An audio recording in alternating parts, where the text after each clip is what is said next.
Welcome back, Etsy sellers. Today we are diving into part 2 of our mysterious Etsy SEO series. If you haven't watched part 1, I highly recommend go check that out first. I will pop a link above my head as well as in the description. In that video, we went over how to create your titles, how to best optimize your individual listing photos, and what the heck Etsy SEO actually is anyway. In today's video, we're going to dive into optimizing your listing descriptions, your tags, what your listing quality score is made of, and how you could potentially increase that score. And we're also going to dive a little bit into search analytics, which is a new feature that was recently added into Etsy and is currently in beta testing. So without further ado, let's dive right in.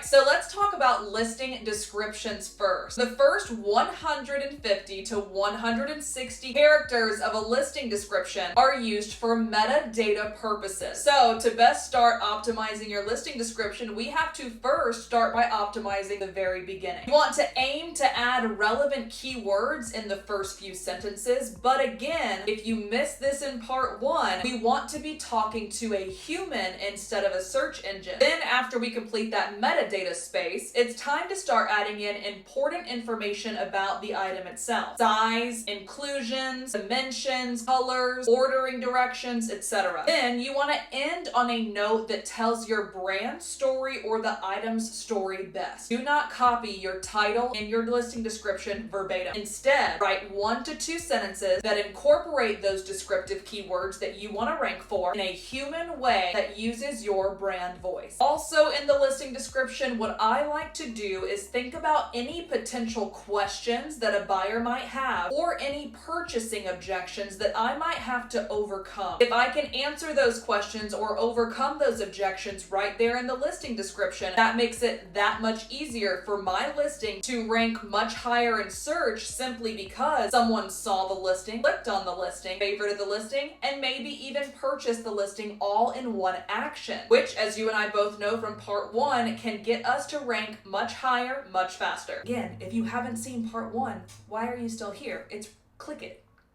Now let's dive into tags. As most of you guys know, there are 13 spaces available for tags. I want you to use all 13 of them, but I don't want you to use all of them redundantly. I also recommend, and by I mean Etsy, that you do not use single word keywords, but instead you use multi-word and long tail key phrases. Again, we want to think like your shopper and words, combinations of words or phrases that they might be typing in to find your item. So instead of tote bag, think canvas tote bag, handle tote bag for mom, anything that will fit within the 120 character limit you have for each of the 13 tags. In video 1 of this 2-part series, we talked about categories and attributes. What I don't want you to do in tags is copy any categories or attributes. Those act as additional tags. You would honestly be wasting valuable real estate by copying and putting those in your tags as well. You want to be able to rank for multiple keywords instead of one keyword in multiple places. Etsy also tells us to not misspell words. We've gotten that question a lot lately based on the keyword research tool within EverBee. There are a lot of people who are misspelling words when they put in their search in the search bar. And you guys have asked us time and time again, should I use that misspelled word as one of my keywords? Etsy actively tells us not to. Lastly, we want to think about who will be buying the item, who they will be buying it for, and what they will be buying it for. So let's say gift for boyfriend, gift from girlfriend, anniversary gift. I also want to talk a little bit about shipping and processing. Processing times could truly make or break your listing conversions, especially if the shopper is looking for a gift right now and expedited shipping and processing time. So if your item takes X number of days longer than they need to actually receive the item in hand, they are actively going to look over your item and go to the competitor that offers expedited shipping options. As it relates to shipping prices, I don't know if you guys knew this, but listings that offer the Etsy free shipping guarantee actually inevitably get a boost in Etsy rankings. So if you have the ability to offer a free shipping guarantee, which simply means that anybody who purchases anything from your shop over $35 or more will qualify for free shipping, I highly recommend signing up for it. Please be advised though, if you are a digital product seller, you are also getting that small boost because you don't qualify for free shipping because you're not shipping your items. I don't know about you guys, but when I see an item that's $100 with free shipping, I'll buy it all day, every day. But when I see an item that's $100 with $12 shipping,